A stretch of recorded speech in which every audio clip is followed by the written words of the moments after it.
Bonjour à tous et bienvenue au Havre à l'occasion du départ dans 10 minutes de la 12e édition de la Transat Jacques Vabre entre le Havre et le Brésil. Nous sommes avec vous pendant 1h30 pour vous faire vivre ce départ grâce à des hélicos, enfin à plein de choses. Bonjour Grégory. Bonjour Laurent, et autour de cette table, 3 invités de marque et on va commencer par ces dames. Avec Catherine Chabot, vous êtes ancienne navigatrice et reconnue depuis quelques années pour votre engagement à mieux faire connaître les océans. Elisabeth Leprêtre, vous êtes directrice des musées historiques de la ville du Havre. Enfin, Gilles Monnier, vous êtes coach et préparateur mental à l'École nationale de voile et des sports nautiques de Quiberon. On verra que la course se joue souvent sur des détails. Un mot du dispositif, Laurent vous en parlait. Alors, il y aura 17 caméras. Il y aura également 2 hélicos pour vous faire suivre la progression de la course. Et puis, on a 2 courageux qui sont en mer. Oui, qui sont allés se mouiller. Mais aujourd'hui, vous allez le voir sur les images du plan d'eau, les conditions météo sont idéales. Il y a un joli soleil, pas trop de vent, mais en tout cas, il fait beau. Et nous avons Laurent Bignolas et Jean Lecar, qui est le tenant du titre, puisqu'il a gagné la course il y a 2 ans en monocoque avec Vincent Rioux sur PRB, et qui sera notre consultant de luxe. Donc, ils sont tous les deux à bord d'une vedette, au milieu des bateaux qui se préparent pour le départ. Ça va, messieurs ? Oui, ça va, c'est un peu chaud. Hein. En fait, il y a du soleil, il fait beau sur cette ligne de départ, mais effectivement, on essaye de se positionner, de passer d'un bateau à l'autre, parce que vous savez, on vérifie, on s'occupe un petit peu de vos liaisons avec les bateaux et à bord desquels vous pourrez avoir des images. En fait, on est dans la partie, Jean, la partie des trimarans ici. La partie des trimarans, c'est la partie gauche donc de la ligne. La ligne, en fait, est séparée par un bateau militaire. Qui est de l'autre côté. Sur la droite, il y a tout ce qui est monocoque. Et en fait, sur la partie gauche de la ligne, il y a tout ce qui est multicoque, donc les 50 pieds multicoques et les ultimes, les plus gros bateaux. Voilà, c'est-à-dire qu'on va montrer la ligne. Viens voir. Là, il y a la bouée dont on parlait, celle du côté des trimarans. Là-bas, on a, vous le voyez, Jeff est en train de vous le montrer, le bateau militaire dont parlait Jean. Et de l'autre côté, vous les voyez, d'ailleurs, tous les monocoques sont là, les 40 pieds et les IMOCA. Voilà, et on est au milieu de tout ça et on va se positionner pour vous raconter ce départ. Eh ben super, on vous retrouvera tout à l'heure et on a des caméras embarquées évidemment à bord d'un des bateaux de chaque classe et on va essayer d'aller en chercher un. Oui, on va retrouver tout de suite le bateau SMA de Paul Meillat et de son co-skipper, un certain Michel Desjoyaux. Michel, vous nous entendez ? Vous nous entendez, Michel ? Oui, là je vous entends très bien. Bon, très bien, à 5 minutes du départ, comment ça se passe pour vous ? Dites-nous. Écoutez, il n'y a pas beaucoup de vent sur la zone de départ et comme vous pouvez le voir, même, il y a encore des concurrents moteurs puisqu'on a le droit de se servir du moteur jusqu'à 4 minutes avant le départ, c'est-à-dire encore 2 minutes 10 pour être précis. Le départ sera dans 6 minutes maintenant. Et en fait, en plus, on a un vent qui devrait être de nord-est, quasiment d'Étretat, et qui vient plutôt d'Auville, donc dans l'autre sens. Donc il y a un petit peu d'incertitude là pour le moment sur le plan d'eau. Un vent faible. On se dirige, nous, vers une des bouées de la ligne de départ, comme la plupart des concurrents. Très rapidement, Michel, il y a un stress qui monte là ? Il y a un peu de stress du régatier parce que en fait, le vent qu'on a là n'est pas celui qu'on devrait avoir. Sinon, ça va plutôt pas mal. On est prêt avec Paul. L'équipe a débarqué il y a plusieurs minutes déjà et comme ça, on est vraiment dans le match.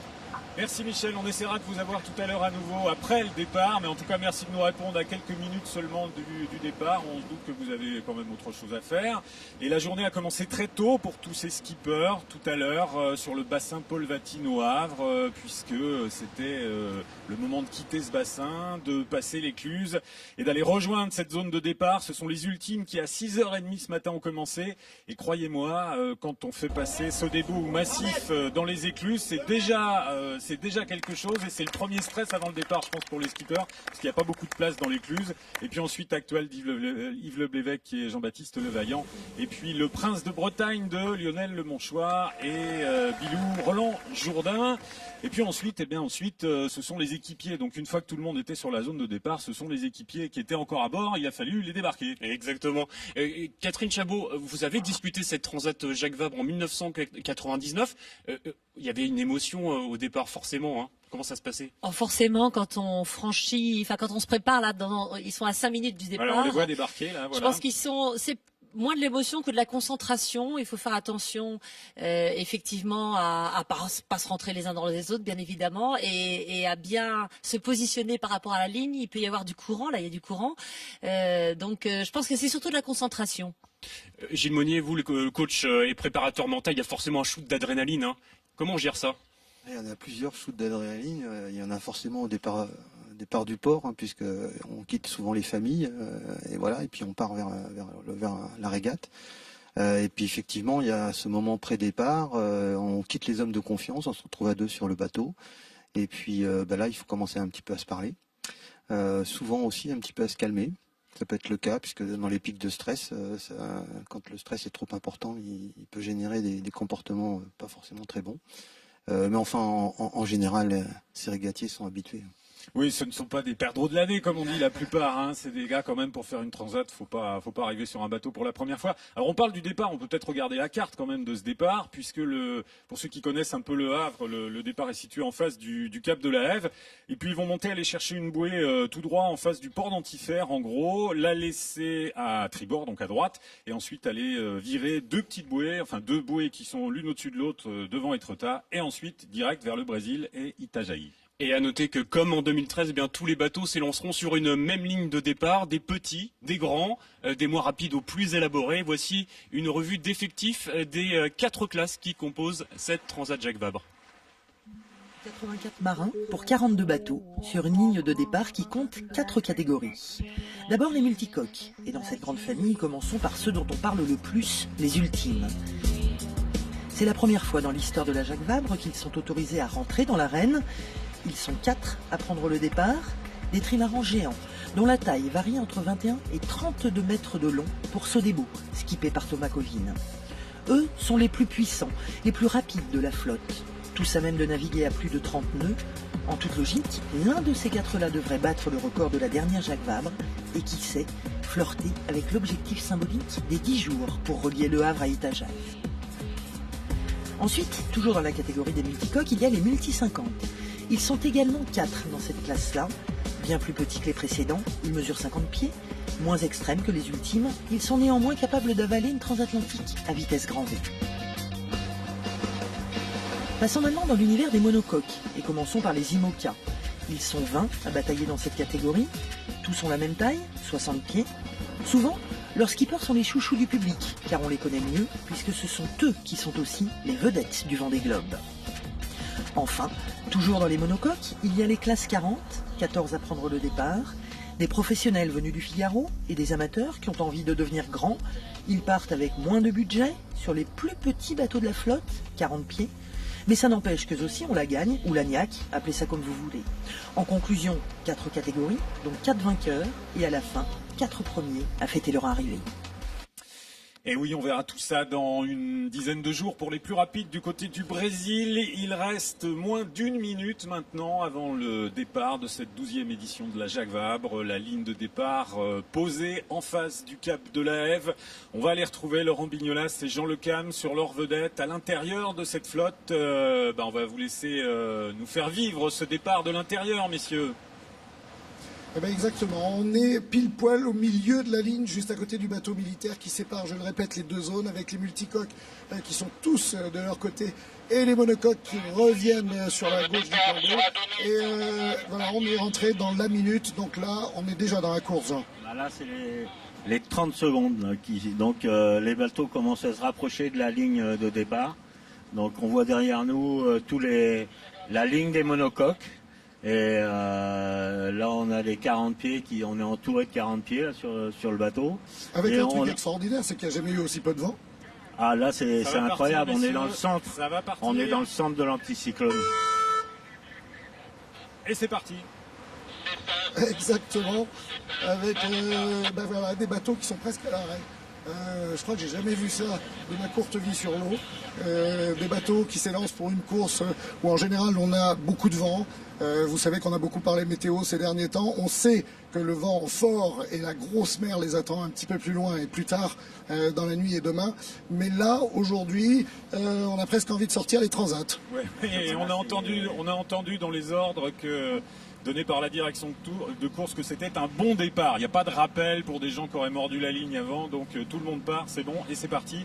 Et là, l'image qu'on a, c'est à bord du classe 40 de Thibaut Vauchel-Camus et Victorien Irussard. Donc pour vivre ça de l'intérieur, on voit les gars qui manœuvrent un peu. Grégory. Catherine Chabot. Et côté multicoque, c'est Gilles Lamiré qui est parti en tête avec Yvan Bourgnon. D'accord, le Saint-Malo. Catherine Chabot, vous avez déjà connu ce type de départ un peu avec pétole, pas beaucoup de vent? Oui, pas forcément sur des transats, à vrai dire. Je me souviens que la Transat Jacques Vabre de 99, on avait eu peu d'air, mais quand même bien plus que ça. C'est en fait, paradoxalement, les conditions pratiquement les plus difficiles. Les skippers préfèrent certainement avoir plus d'air ou trop d'air que pas d'air du tout. Vous voyez que les voiles font flop-flop. Là, on est sur le bateau Prince de Bretagne, on voit le bateau de Prince de... C'est Roland Jourdain qu'on voit là. C'est Roland Jourdain, oui, qui est au piano. Et c'est pas simple parce que il faut essayer d'avancer. Et je pense que là, le courant est un élément très important parce que quand il y a du vent, à la limite, on fait avec, mais c'est pas forcément l'élément essentiel. Là, je pense qu'il y a un vrai problème avec le courant aussi. Bah, peut-être aussi pour ces gros bateaux. Là, on voit l'ultime massif de François Gabard et Pascal Bidégory qui sont quand même taillés pour faire de la route, pour aller vite. Et c'est pas forcément des allures quand il n'y a pas beaucoup de vent où ils sont très à l'aise tous avec ces gros bateaux. Gilles. Oui, on peut supposer qu'effectivement le courant avantage pas sur la ligne parce que le départ qui a été donné avec beaucoup de bateaux qui sont assez loin de la ligne présage que peut-être le courant est contraire. Peut-être qu'ils peuvent nous renseigner là, les gens qui sont sur les bateaux. Mais là, ça ajoute énormément au stress. Parce qu'effectivement... Même à deux. La spécificité de la Jacques Vabre, c'est qu'ils sont deux. C'est un stress particulier. Mais là, il y a une problématique, c'est que le vent annoncé n'est pas celui présent sur le plan d'eau. Donc il y a forcément beaucoup d'échanges. Donc il y a forcément beaucoup d'échanges entre celui qui va aller voir les derniers relevés et puis celui qui constate ce qui se passe sur l'eau. Et effectivement, il peut y avoir des contradictions importantes et donc beaucoup d'échanges. Il n'en faut pas forcément beaucoup trop parce qu'il faut aussi faire avancer le bateau et là on voit toutes les voiles qui battent, donc il n'y a vraiment pas de vent. En même temps, le bateau qu'on voit à gauche, là, c'est effectivement le Maxi Prince de Bretagne de Lionel Lemonchois et Roland Jourdain. Eux, on peut dire qu'ils ont quand même pas mal d'expérience, donc ils ne doivent pas avoir beaucoup besoin de se parler pour savoir quoi faire, ça va. Et puis donc à droite, c'était toujours le classe 40 de Victorien Irussard et Thibaut Vauchel-Camus. Je vais revenir vers vous, Catherine Chabot. Vous avez été la première femme à avoir bouclé un Vendée Globe, c'était en solitaire. C'est quoi la différence avec, on va dire, un équipage, c'est plus difficile toute seule ou à deux? Ou à plusieurs. Je pense que d'abord moi ça fait déjà 13 ans que j'ai arrêté. Je pense qu'aujourd'hui j'aimerais bien entendre aussi ce que Jean Le Cam a envie de nous dire sur le sujet. Moi j'ai souvenir qu'à deux j'avais adoré ça. Moi j'aimais beaucoup la navigation en solitaire. Le double a l'avantage, vous êtes à la fois en solitaire, mais vous êtes à deux en capacité de mener votre machine vraiment à maximum de son potentiel. Et c'est ça qui est très excitant. Moi j'avais eu la chance de faire équipe avec Luc Bartissol qui était le préparateur de mon bateau. Et il y en a plusieurs qui ont la même démarche cette année, qui sont là pour optimiser avec quelqu'un de leur équipe ou avec un marin d'expérience pour préparer leur bateau en vue d'autres régates. Tous les 60 pieds monocoques là, qui vont courir le Vendée Globe l'année prochaine, ils sont là aussi pour s'entraîner en double pour optimiser leur bateau pour l'année prochaine. Et on se souvient quand vous faites le Vendée Globe en 96, le préparateur de votre bateau, c'est un certain Lionel Lemonchois, à bord duquel on est là. Lionel Lemonchois qui est un très grand marin. Je pense qu'il y a plusieurs physionomies, on va dire, profils de marins. Lui, c'est vraiment un marin en toute puissance. C'est vraiment un marin que j'aime beaucoup. Et là, lui, il est à l'aise. Là, c'est quelqu'un qui connaît son sujet sur le bout de doigt. Il connaît très bien sa machine. Il faut savoir que son ultime a 10 mètres de moins pratiquement que les plus grands, que les nouveaux, que le massif 24 mètres. Et donc, il espère bien quand même tirer son épingle du jeu. Et on voyait des images très étonnantes, président d'hélicoptère, là on voyait le actuel de Yves Le Blévec et Jean-Baptiste Levaillant qui est complètement planté, arrêté. On voyait aussi Massif avec grosse discussion à bord entre François Gabard et Pascal Bidégory, eux aussi marins d'expérience. On rappelle quand même que le dernier Vendée Globe il a été pour François Gabard. On voit que ça discute à bord des bateaux. Qu'est-ce qui se passe avec le vent? On n'avait pas du tout prévu ça. Comment on fait maintenant On voit aussi qu'il y a des bateaux qui sont sous spi. On voit là un marin qui est en train de changer sans doute, il s'interroge sur changer la voile d'avant. Il y a des bateaux qui n'ont pas de voile d'avant. Il y a vraiment toutes les conditions grosse incertitude au d'équipement. sein de la flotte. Oui, Là, je on pense voit que bien là, ça discute et ça rebute. Qu'est-ce qu'on va faire Oui, on peut aller voir Jean Le Cam peut-être avec Laurent. Il a peut-être des choses à dire lui sur ces conditions-là. Oui. Ben oui, parce qu'on vient d'assister à quelque chose d'assez incroyable. On serait cru, Jean, à un départ de course de Mini, voire de Figaro, avec toute la finesse là, qui est nécessaire. Là, il y avait des 40 pieds qui sont mélangés avec des 60 pieds monocoques. Et là, on voit Massif qui vient d'empanner, qui vient de virer. Et voilà, c'est une espèce d'imbroglio de bateau. Alors ceux qui sont complètement à la droite du plan d'eau pour les monocoques ont peut-être un peu plus de chance. Je vois le côté régatier des Joss et autres qui effectivement sont mis un peu à l'écart dans la molle des autres bateaux. Là il y a un paquet, mais j'ai l'impression que la bascule devant est en train de s'effectuer de façon plus rapide que prévu et qui va peut-être forcir et qui est peut-être en train de forcir. Ça serait plus joli. Bah là le vent est passé sud déjà, donc normalement, logiquement, avec le vent tournant au sud, il devrait se renforcer petit à petit. Et donc on va avoir un passage de la prochaine bouée assez intéressant. En tout cas, ce qui était rigolo, c'est que d'abord à l'autre, ça discutait. C'est assez hallucinant ce que vous disiez, Laurent. C'est vrai que c'est un gros mélange là. On voit tout le monde dans tous les sens. Et on sait bien, on sait plus où on est là. Exactement, d'autant qu'on entendait en plus les skippers s'interpeller comme sur une régate. C'est ce qui fait dire qu'on avait l'impression de ne pas partir pour une transat, mais peut-être pour une course un peu plus, plus du parcours olympique. Et bon, maintenant, si vous nous reprenez dans 10 minutes, peut-être qu'on sera encore là, j'en sais rien. Eh ben on verra tout à l'heure. Ah oui. Qui se fait doubler par Initiative Cœur. Ouais, Samantha Davis. Donc il a pas devant François Débarras. Démarrer avec sur des bateaux lourds, Jean. Ah bah oui, il faut que ce soit des bateaux qui sont lancés. Là, on voit Pascal Bidégory à la barre de Massif qui essaye de relancer le bateau. On va pas se mouiller aujourd'hui.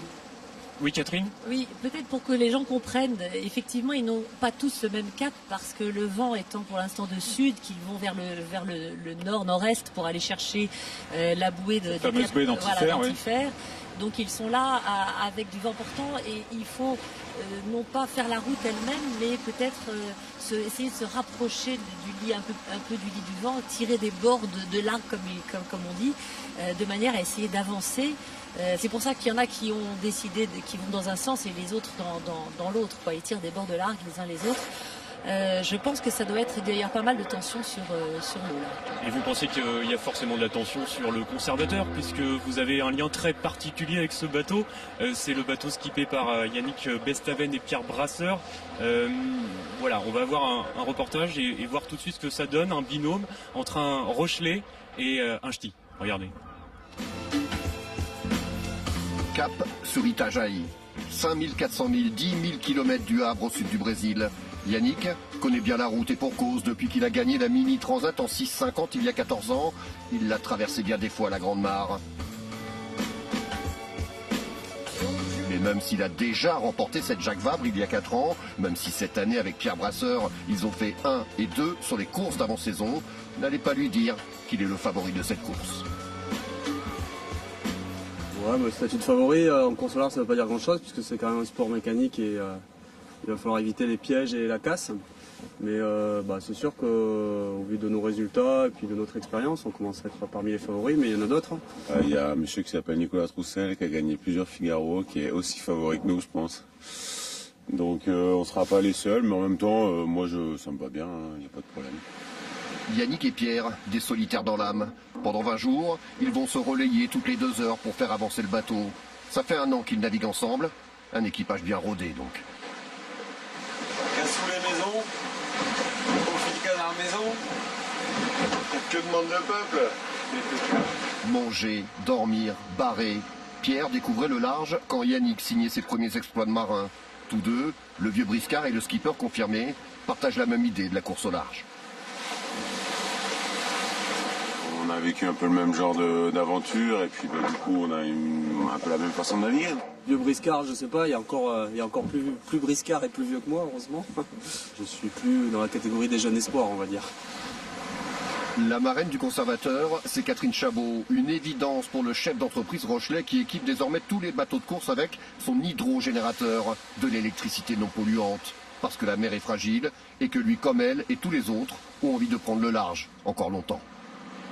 On est sensible à la gestion de nos déchets, de nos poubelles, à l'impact de nos bateaux sur les constructions. On sait que c'est pas neutre, bien sûr, et de pouvoir faire de l'énergie naturellement avec la vitesse de l'eau ou avec des éoliennes ou avec des panneaux solaires, ça paraît tout à fait normal. On n'a pas besoin d'avoir du carburant à bord de nos voiliers, ça c'est clair.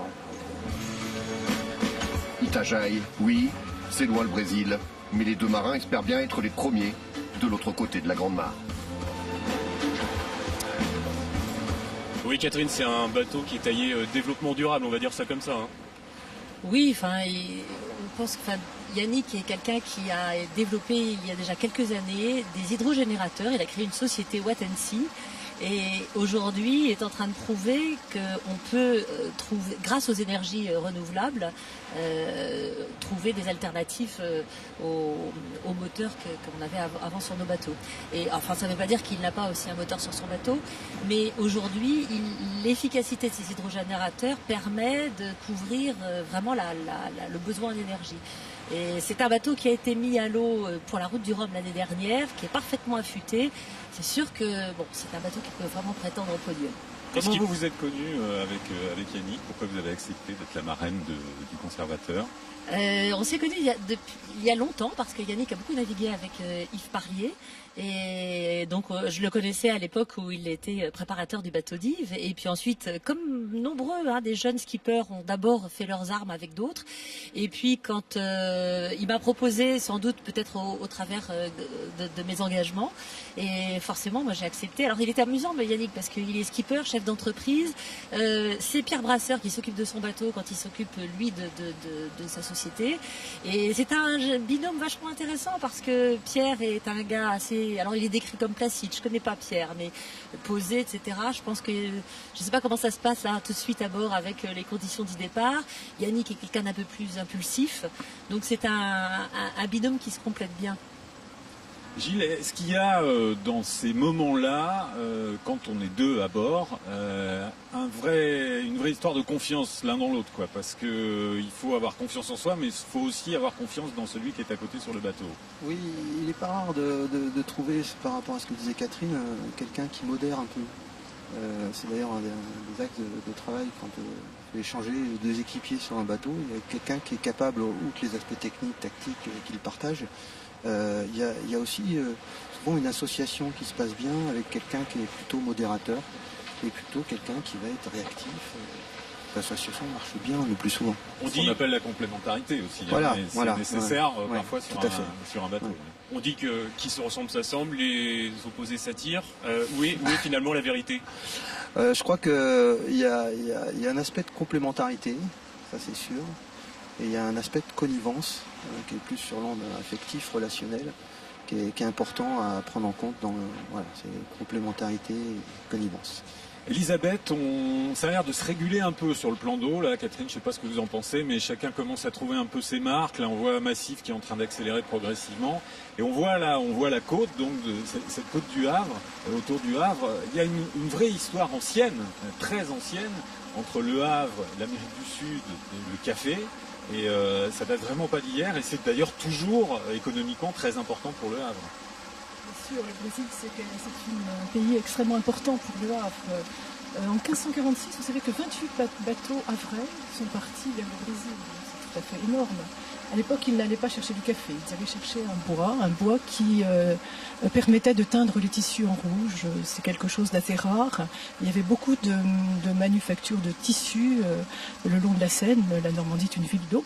Et ce bois précieux était amené, et les Brésiliens étaient vraiment nos correspondants, c'était des Indiens, ils venaient aussi jusqu'au Havre, ils venaient en Normandie, on ne les regardait pas du tout comme des hommes exotiques, un peu différents, on les regardait vraiment comme des négociants, des gens avec lesquels on faisait fortune. On va reparler de tout ça tout à l'heure. Je crois qu'on a Lionel Lemonchois à bord du Prince de Bretagne, du Maxi Prince de Bretagne, qui est avec nous au téléphone. Ça va, Lionel? On a peut-être perdu Lionel. On a les images à bord. Ouais, je vous entends. Ouais, salut. On voit Roland là qui est dehors. Lionel, comment ça se passe? C'est un peu compliqué le départ. On a bien l'impression que le vent n'est pas du tout ce qui était prévu. Oui, effectivement, le vent tarde à venir là. On On est un petit peu tous empaqués dans la pétole, là, à chercher la petite risée qui nous pousse, mais elle tarde à venir. Alors là, on voit l'image embarquée de Prince de Bretagne, celui qu'on voit au premier plan, blond, là, qui regarde un peu partout ce qui se passe chez les autres, c'est Roland Jourdain. Et vous, on vous voit au fond, là-bas, à la barre, assis, tranquille. Comment ça va se passer dans les minutes qui viennent, là? On a l'impression que ça commence à se réguler un peu sur le plan d'eau au milieu de la flotte. Ouais, le vent est en train de basculer, là, c'est assez compliqué pour trouver d'où vient le vent, ça tourne un peu dans tous les sens. Bon, évidemment, on s'étale un petit peu, on est tous à peu près quand même dans la même direction, mais c'est pas simple, Qu'est-ce que vous prévoyez pour les heures qui viennent? Alors, si c'était pas vraiment ça au départ, comment ça va s'établir après? Normalement, c'est du vent d'est jusqu'à la fin de soirée, quoi. Oui, Gilles Monnier, une question à vous poser, le préparateur mental. Oui, Lionel, bonjour. Gilles Monnier, tu étais en train de montrer quelque chose à Roland, là. Vous voyez un petit peu de vent sur votre bâbord? Ouais,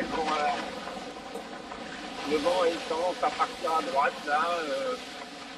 C'est assez compliqué, là. Bon, on va vous laisser, Lionel. On comprend que c'est compliqué. Il y a Roland qui court dans tous les sens, donc à tout à l'heure. Ouais. On essaiera de vous rappeler tout à l'heure.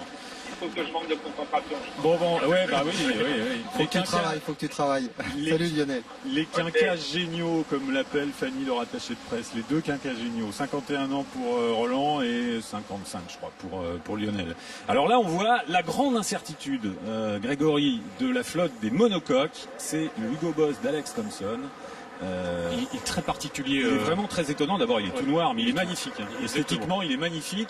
Mais il s'est entraîné tout seul dans son coin, donc personne ne sait trop ce qu'il vaut. Il est arrivé en retard. En plus, il est arrivé que lundi, puisqu'il a eu un petit problème technique. Et puis, vous le voyez, Laurent le disait, la coque noire. Il y a une peinture spéciale qui permet de réfléchir la lumière et non pas de l'absorber. Et je ne sais pas si on pourra voir les images, mais vraiment l'avant est taillé en biseau, donc c'est vraiment un monocoque très très particulier. Vous avez déjà vu ça, Catherine?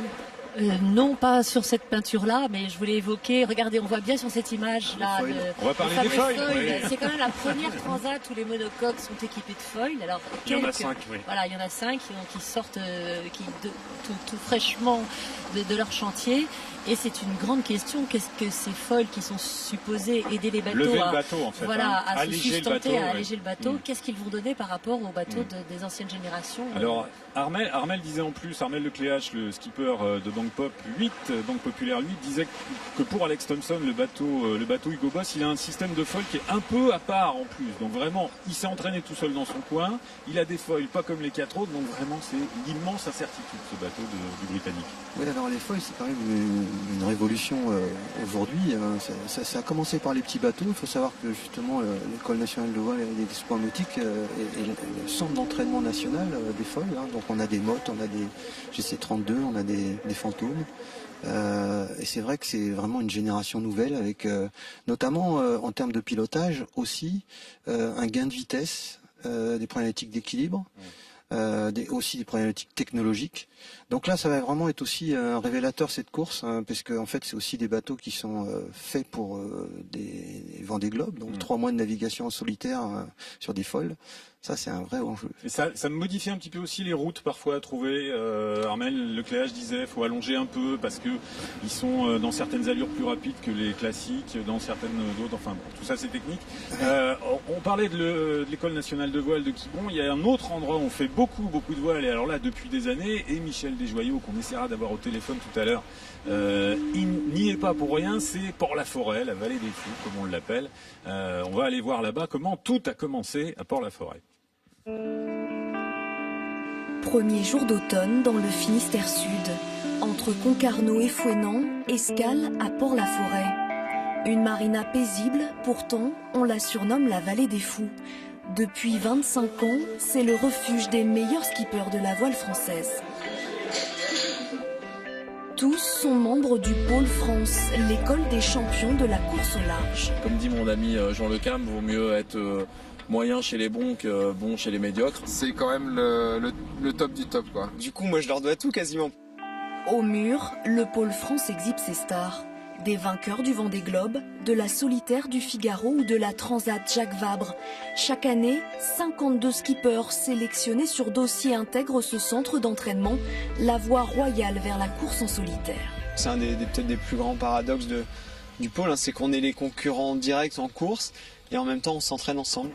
Partant du principe que l'union fait la force, le pôle Finistère course au large naît dans les années 90. C'est vraiment parti d'un besoin exprimé et manifesté directement par les compétiteurs. Jean Lecam, Roland Jourdain, Michel Desjoyaux sont à la manœuvre. Et à l'époque, ce projet inédit en France fait parler. Tout le monde était persuadé, à l'extérieur de l'équipe des débuts, qu'ici on avait des ingénieurs, qu'on avait des médecins, qu'on avait des outils, qu'on avait plein de trucs. En fait, c'était un fax pourri posé par terre et une table qui était faite avec 2 tréteaux et une planche de bois aussi pourrie que le fax. Et c'est parti comme ça.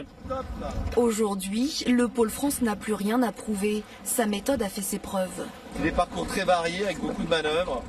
Donc forcément, ça met à contribution l'équipage et le bateau. Entre les exercices de navigation, la préparation physique et les cours théoriques, en mer comme à terre, les skippers se confrontent et échangent. C'est plutôt pas mal sur les autres, en fait, il y a personne. C'est la clé du succès, selon le maître des lieux. C'est apprendre donc de l'autre, c'est-à-dire que l'autre dans une situation justement de confrontation sur l'eau, comme la situation est aussi bien maîtrisée, un peu normée, avec des choses, des règles, des consignes, chacun peut s'évaluer en disant là j'ai été meilleur, là j'ai été moins bon. Depuis 25 ans, le savoir-faire et l'expérience du pôle France ont permis aux skippers de se hisser au plus haut niveau. Et oui, c'est vraiment une des très très grandes écoles de course au monde. Vous avez fréquenté Port-la-Forêt, Catherine Chabot? Malheureusement, quand ils ont démarré, ils ne prenaient aucun résident non finistérien. mais le 29 et rien que le 29. Voilà, mais bon, cela dit, j'ai pu suivre des stages à l'époque aussi là-bas malgré tout. Et puis, c'est une structure qui a fait des petits, puisqu'ils ont donné vraiment l'exemple à d'autres. Il y en a d'autres qui ont essayé de construire leur propre pôle de compétition. Parce qu'on voit bien que la mutualisation de l'entraînement, ça a beau être des courses en solitaire, c'est bien de mutualiser la formation, de s'entraîner ensemble, etc. Le niveau est largement supérieur à ce que j'ai pu connaître. Voilà, ils ont vraiment tous progressé ensemble. En tout cas, quand on voit la table de classe là, avec Christian Lepape en professeur et quand on voit les gens qui sont autour de la table, Armel Lecléache, François Gabard, Michel Desjoyaux, on se dit quand même qu'il y a du beau linge en cours encore et à l'école le matin à Port-la-Forêt. Hein. Oui, j'y fais souvent des petits tours et je collabore avec Christian. Et c'est vrai que c'est assez impressionnant de voir tous ces grands marins réunis autour d'une table et traiter des questions très diverses. Oui, il y a une vraie émulation. Hein. Ah oui, une vraie émulation. Je pense qu'il y a aussi beaucoup de... Il y a une compétition, mais il y a beaucoup de solidarité et beaucoup de partage. Et beaucoup de respect aussi. Hein. Et énormément de respect. Oui. Là, on voit à bord du classe 40 de Victorien Hérussard et Thibaut Vauchel-Camus, celui qui est à la barre, qui est en train de donner des grands coups de barre, parce que on va peut-être retourner voir Laurent Bignolas et Jean Lecam. Jean, on vous a vu là dans les images d'archives de Port-la-Forêt, toujours autant de cheveux, quelques années en moins. C'est un lieu pour vous aussi, ça, Port-la-Forêt. Ah bah c'est sûr que Port-la-Forêt, d'abord j'habite là-bas et on faisait partie avec Michel Desjoyaux des premiers foot de cette vallée. Et là derrière on en a un petit jeune là qui est sur Massif là qu'on voit derrière nous avec François Gabard qui a remporté le dernier Vendée Globe et qui sur son nouveau trimaran qui a été mis à l'eau dernièrement. Commence à démarrer tranquillement. Je pense qu'il est pas loin d'être en tête là, des multicoques, des grands maxi. Et derrière, on voit que ça s'anime dans le fond avec Saint-Michel Virbach, SMA, où on sent un peu le vent qui repasse à l'est. Et donc ils vont être finalement au long voyage pour aller atteindre la bouée de... Là, on a un hélicoptère au-dessus de nous là, qui est un peu bruyant. On s'éloigne. On a l'air à Massif. Oui, Laurent. C'est vrai, genre, ce que disait Catherine tout à l'heure, c'est que la Vallée des Fous a fait des petits et qu'aujourd'hui on a un plateau quand même de très haut niveau. On voit de jeunes fous comme François, Pascal Bidégory et d'autres qui sont en train de régater avec Erwan Leroux, qui était sur son 50 pieds, qui théoriquement n'est vraiment pas dans la même catégorie. Et là, on se contrôlait, etc. Pendant ce temps-là, on a Fabrice Amadeo qui quand même file en tête sur son IMOCA. Il a pris un super départ. Bien dégagé, et là il envoie de la toile et il se laisse pas rattraper comme ça. Ce qui veut dire qu'effectivement, regardez comme ils sont tous regroupés derrière, vous le voyez bien, ça veut dire qu'on a vraiment du niveau. Et qu'aujourd'hui, dans le petit temps, on voit aussi ceux qui ont déjà la niaque et la technique. Ouais, il y a Jojo avec Gitana qui est super bien placé là-bas, je pense que Sébastien Josse et Caudrelier. Et donc ça va être intéressant le passage de la bouée, Là, j'entends plus rien. Là, on voyait à l'image à l'instant sur Massif dans ce qu'ils appellent la cabane. C'est le petit espace abrité là du multicoque. Voilà, on les revoit. Ouais. François Gabard avec Pascal Bidégory qui est à la barre, qui observe un peu tout ce qui se passe sur le plan d'eau, qui vont espionner un peu la concurrence et qui effectivement commence à démarrer tranquillement. Et donc, Laurent, vous nous confirmez bien, pour l'instant, en tête de toute cette flotte, c'est le 60 pieds IMOCA New West Matmut de Fabrice Amadeo.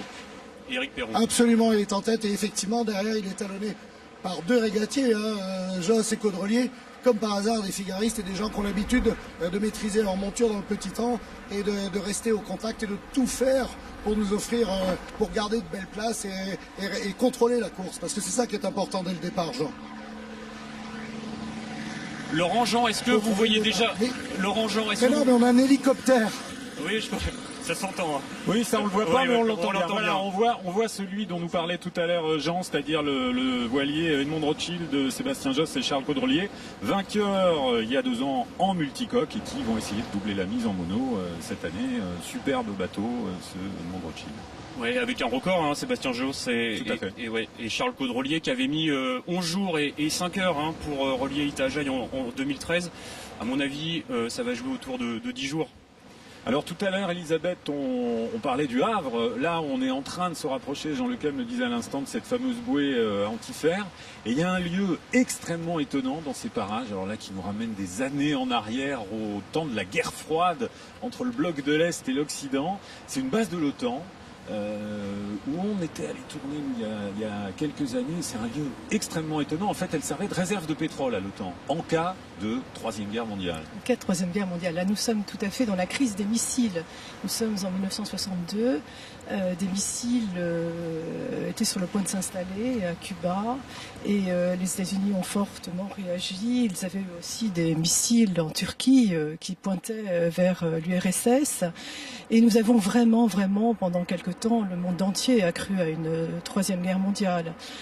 À la suite de cette grande peur, il a fallu s'organiser et l'OTAN a installé des réservoirs près du port de Paris, puisque le Havre est le port de Paris, afin de protéger, l'alimentation en carburant de cette grande ville. Il y avait un pipeline en fait qui allait très loin à l'est de la France pour, au cas où les Russes et les Soviétiques attaquaient, avoir des réserves d'essence quand même. C'est tout à fait cela. Ce pipeline allait très loin. Alors aujourd'hui, comme vous le disiez, c'est un site complètement incroyable. Ah ouais, c'est hallucinant. Alors pour y aller, il faut être très courageux. Il y a 500 marches pour descendre et 500 marches pour remonter. C'est encore plus difficile. Et nous sommes vraiment en 1960. Nous sommes complètement ailleurs. Alors il y a une vieille péniche qui sert à briser les lames, un Liberty Ship, et puis des cabanes de personnes qui viennent là tous les dimanches depuis 40 ans. Nous sommes, c'est un lieu de pêche. Il y a beaucoup de homards. On va retrouver un de nos concurrents avec les caméras embarquées, Greg. Oui. Il y a Thibaut Vauchel-Camus qui nous... Exactement, solidaire en peloton avec Victorien Ruissard. Thibaut, vous nous entendez? Je vous entends fort et clair. Ah ben on vous voit très bien avec la caméra embarquée là. Salut. Bonjour. Salut. Comment ça se passe pour vous? Vous arrivez à progresser un peu? À peine. On voit quand même que notre bateau comité s'éloigne de nous. On a quand même l'impression que nos concurrents directs sont parfois plus à l'aise que nous. Donc c'est une sensation toute relative. Est-ce que c'est beaucoup plus difficile pour les classes 40 de progresser justement? C'est variable. Des fois, être un peu plus lourd, comme les grands bateaux, donne plus d'énergie pour mieux traverser les zones sans vent. Mais si ça dure trop longtemps, le bateau il s'arrête. Alors que nous, on a moins d'inertie, mais on va redémarrer un petit peu plus vite. C'est pour ça que autour de nous, on a encore des gros bateaux. La flotte reste très groupée, à part quelques-uns de droit devant nous qui ont dû bénéficier de quelques risées à droite à gauche. Donc voilà, faut jouer de patience. Et voilà, faut prendre son mal en patience, mais on est là, les yeux en l'air, à droite, à gauche, et puis on avance comme on peut. Oui, on voit sur tous les bateaux, là, Thibaut, ça observe beaucoup de l'un à l'autre pour voir les réglages et aller faire un peu d'espionnage industriel. Oui, on s'intéresse un petit peu à nos concurrents, voir les configurations de voiles qu'ils ont, mais on est aussi très à l'affût des informations sur le vent, qui, comme vous le remarquez, est très faible et tournoyant, donc quand on a un grand ski comme le nôtre, c'est une petite prise de risque. C'est quand il y a un petit peu d'air dans le bon sens, on va être très très bien, mais si on est hors du créneau, on sera beaucoup moins bien. Et, voilà, ça court partout sur le bateau, là? Vous êtes un petit peu en train de courir partout, non? Oui, parce qu'il y a des petits changements de voie là, qui ont été faits, et puis les manœuvres sont assez exigeantes, donc il faut cavaler pour aller au pied de main à l'avant, gérer ses voiles. Comme quoi les skippers ont besoin de bras. Et puis aussi parfois cavaler à l'avant du bateau pour mieux voir ce qui se passe sous notre vent, à notre droite actuellement. Donc, parce que là, on a notre ski qui fait 200 mètres carrés, nous bouche un peu la vue.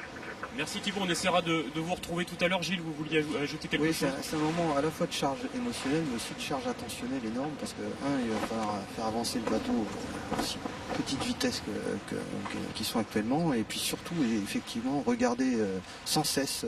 On voit bien dans les images en hauteur que le plan d'eau est marbré, c'est-à-dire qu'il y a vraiment des zones où il n'y a pas du tout de vent, et donc il y a peut-être des poches de risée à aller chercher, quitte à peut-être quitter la trajectoire la plus directe. Et alors ça énerve beaucoup quand on est en régate, c'est quand à 10 mètres près, le gars il part à côté, voilà. Et vous restez scotché, voilà. Collé double face. Ça, alors les figaristes connaissent bien ces conditions-là, et ils savent être patients dans ces conditions-là.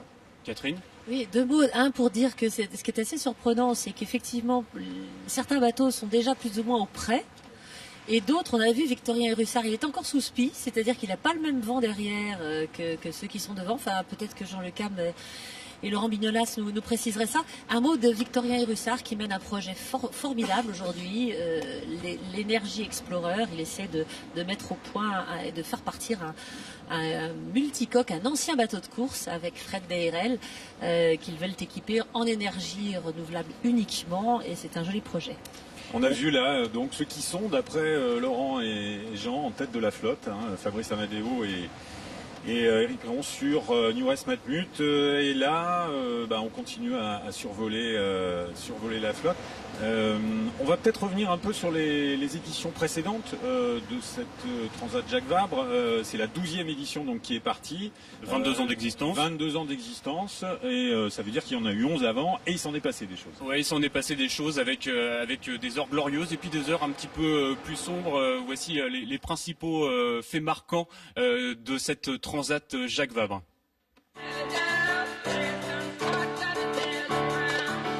« 11 éditions, 226 équipages, des moyennes à plus de 16 nœuds parfois. La Jacques Vabre est une course à record, une course corsée, la plus longue des transatlantiques en double. Tout est parti du Havre en 1993. On parle alors de route du café. Pour les 13 skippers cap sur la Colombie, forcément. Et le premier à Carthagène est un Havrais, Paul Vatine en multicoque et solitaire. Il récidive en duo 2 ans plus tard avec Roland Jourdain. 1997 voit la victoire des frères Bourgnon, Yvan et Laurent. Pensée d'ailleurs très forte pour Laurent, l'aîné, disparu en plongée en juin dernier. Pensée aussi pour Paul Vatine, victime d'une tempête en 1999. Il rêvait d'un triplé dans l'épreuve. 3 marins l'ont réussi, Francky Vescoffier en multi-50, Franck Camas en multicoque et Jean-Pierre Dick en monocoque. En 22 ans, la Transat Jacques Vabre a changé plusieurs fois de destination. La Colombie donc, puis le Brésil, le Costa Rica, pour revenir finalement au Brésil, à Itajaí. En revanche, c'est toujours du Havre qu'on largue les amarres, affluence souvent immense sur les pontons comme ici en 2005.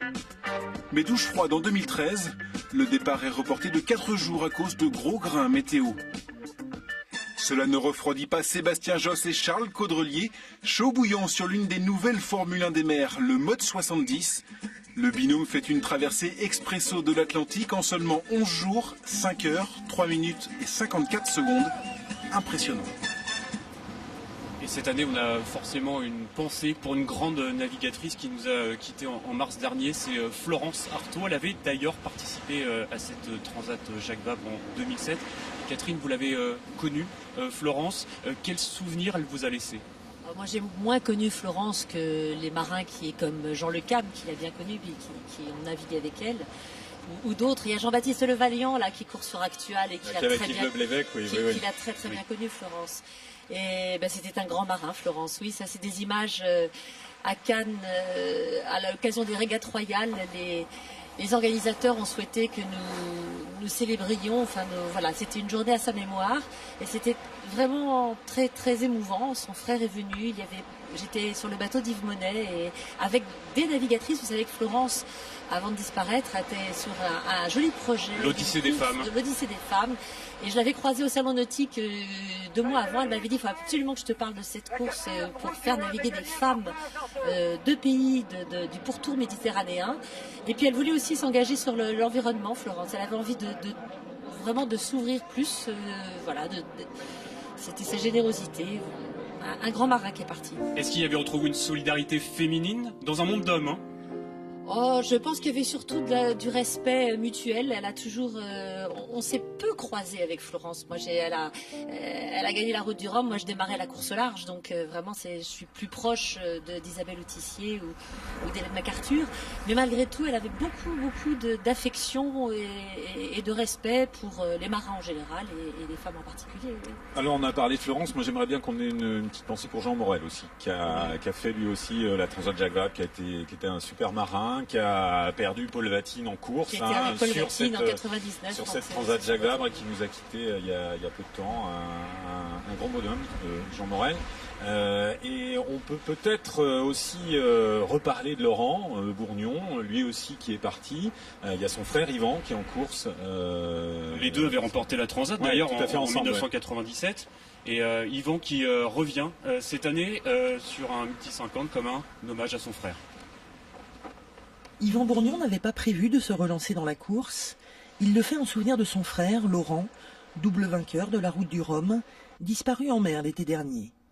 Lorsqu'Yvan a su qu'il ne reverrait plus jamais son alter ego, il lui a écrit une lettre, un courrier où l'amour fraternel transcende le choc de la souffrance.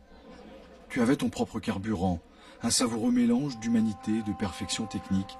Pas besoin de parler, on avait notre potion magique à nous.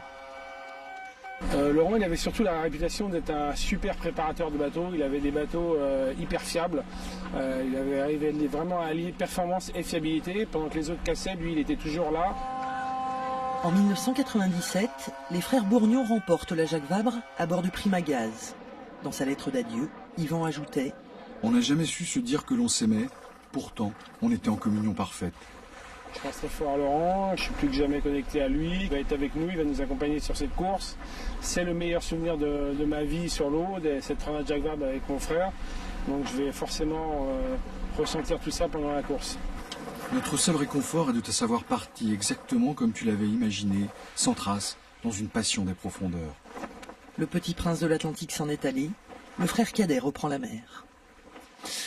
Ouais, Yvan Bourgnon avec Gilles Lamiré, donc sur le French Tech Rennes Saint-Malo, multi 50, un des multi 50 de cette flotte, de cette 12e Jacques Vabre. On va peut-être repartir voir nos deux hardis navigateurs sur leur vedette, Laurent et Jean Le Cam. J'imagine que Jean, il a des choses à dire là, Laurent. Bah oui, d'abord, on évoque des souvenirs, les hommages, souvenirs, c'est quand même l'ancien bateau de Jean qui est en tête de la course. Ça, c'est un petit détail à côté de cet immense hommage qu'on rend aujourd'hui à tous nos disparus, qu'on a tous aimés, comme Paul, effectivement, vous l'évoquiez, Laurent, et puis Florence, avec laquelle tu as vraiment passé des longues heures de nav. On a fait deux transatlantiques en double avec Florence, donc sur les plus petits bateaux, sur les Figaro, sur la Transat AG2R. Et voilà, on se connaissait bien avec Florence et bon, c'était une personne exceptionnelle, on va dire. Et puis une navigatrice avec laquelle il était agréable, j'allais dire, de courir comme ça au long cours. Bah, elle était hors des sentiers battus. Elle avait son caractère, très affirmé, on va dire. Ouais. Et donc c'était toujours des moments forts. On a toujours envie de se marrer, en fait, quand on se rappelle des bons moments qu'on a passés avec eux. Parce qu'on a envie de garder les bons souvenirs, les sourires de Laurent, de Jean Morel. Ah oui, avec Laurent, moi j'avais été sur RMO, en fait, on avait fait le tour d'Europe avec RMO. Et donc voilà, c'est tout ça, c'est des souvenirs. Bon, voilà, la retourne.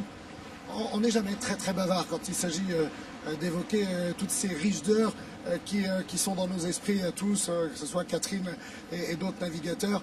Mais c'est vrai, je crois que on a envie de s'en souvenir avec le sourire, parce que c'était des bons moments. Ce sont des gens qui nous ont guidés aussi, qui avaient une énergie incroyable.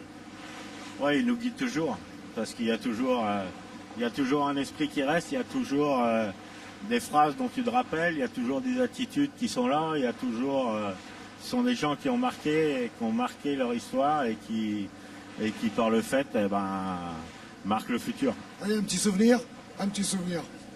Oh, les petits souvenirs, voilà, avec Florence, on a fait des belles aventures, des options, voilà, on n'était pas toujours d'accord, mais bon.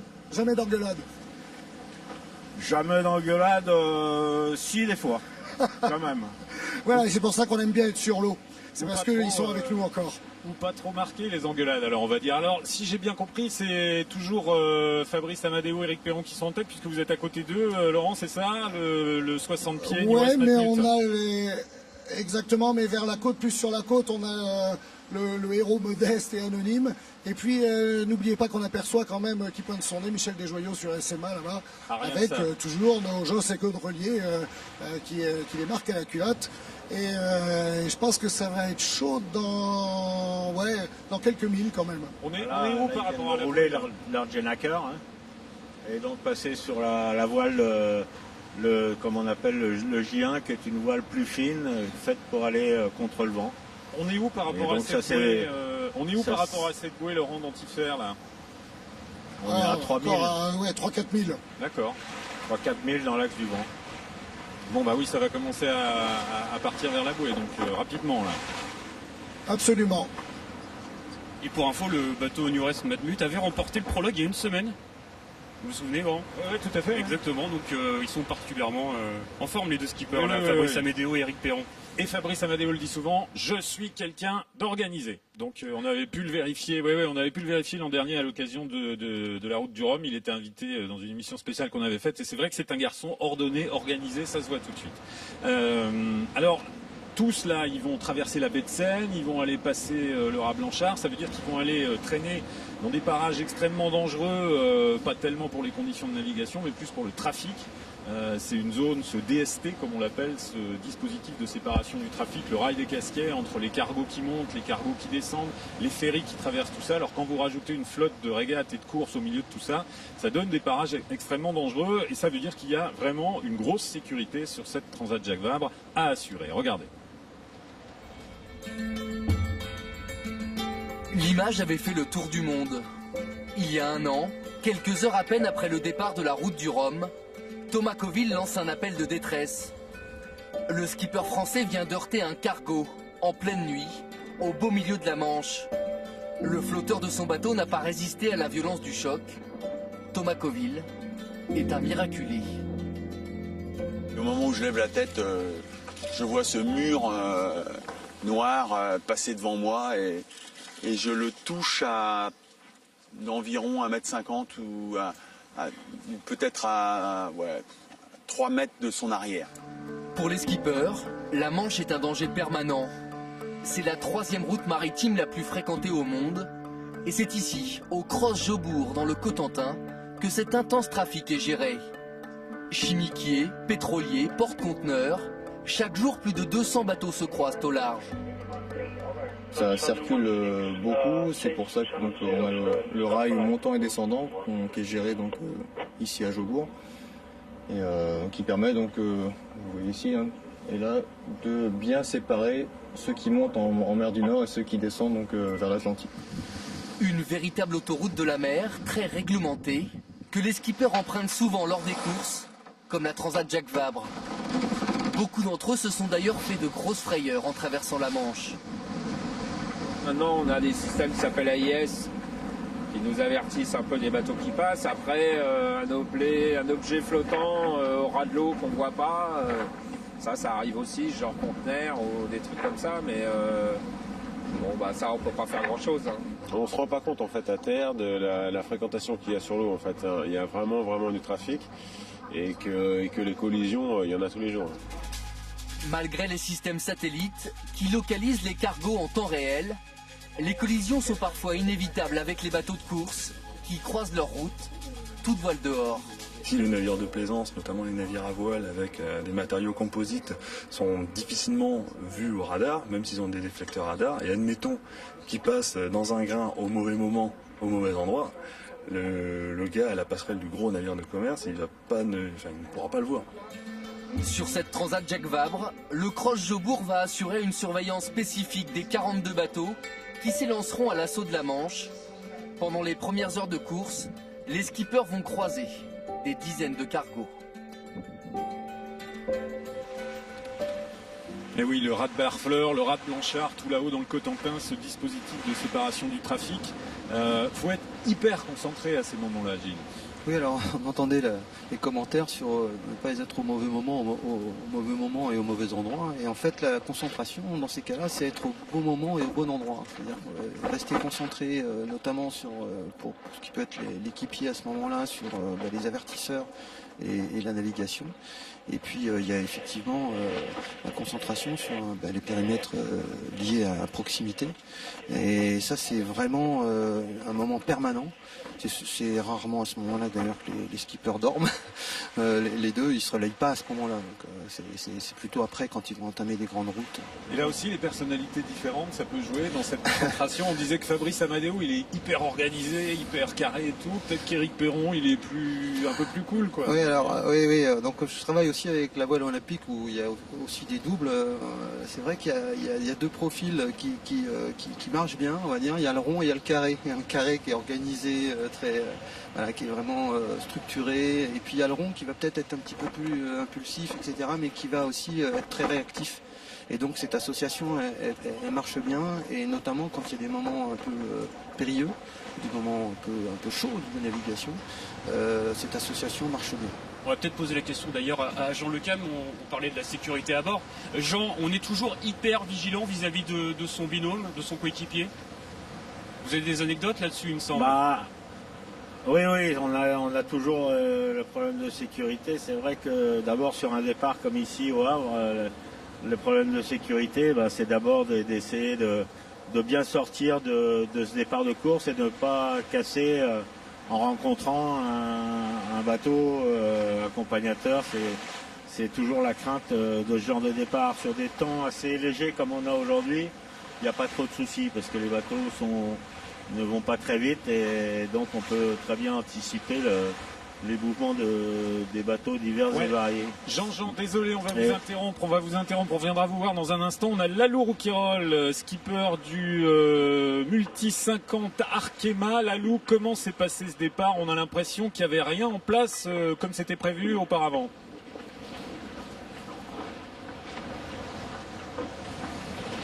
Oui. Ouais, Lalou, vous nous entendez? Oui. Il y a un peu de délai visiblement dans la communication. Et Lalou, je disais que ça se passe que c'est un peu pénible là.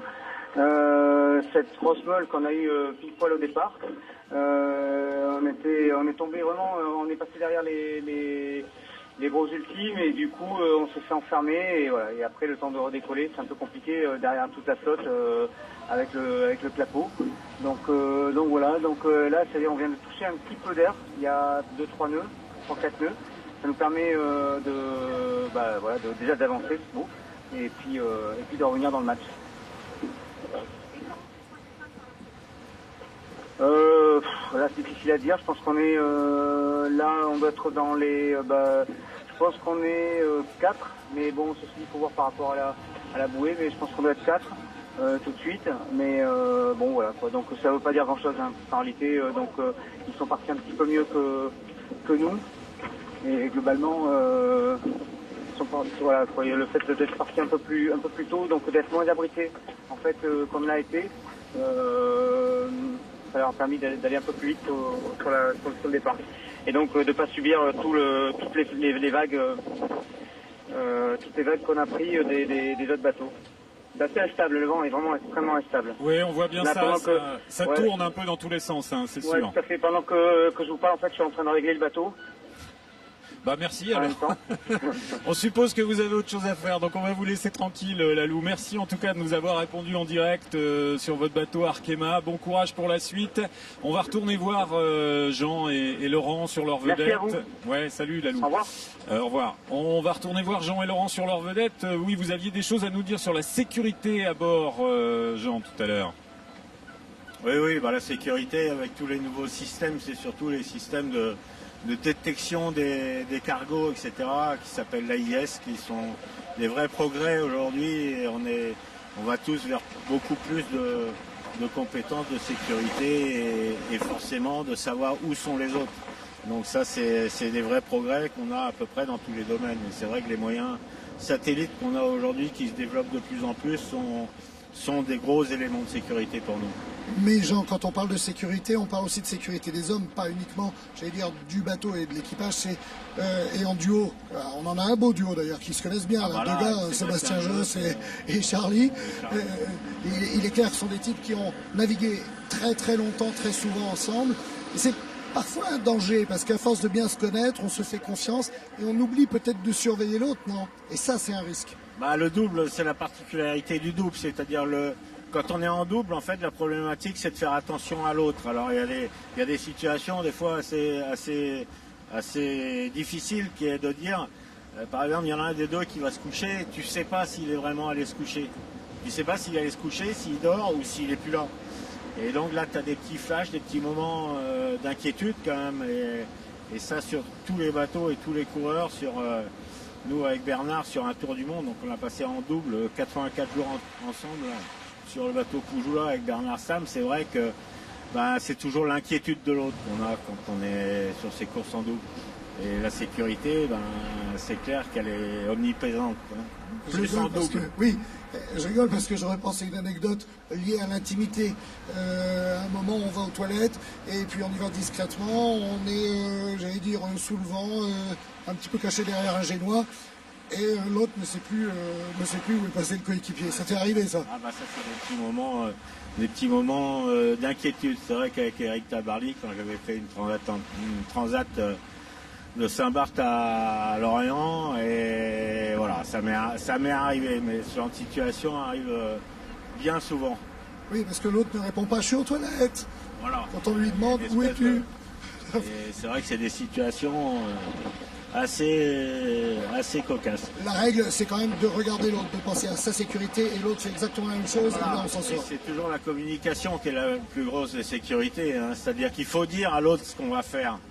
Parce que personne n'est devin, et la meilleure sécurité reste quand même la communication. Laurent et Jean, il se passe toujours un truc quand vous êtes tous les deux ensemble. On n'est pas déçus, en tout cas.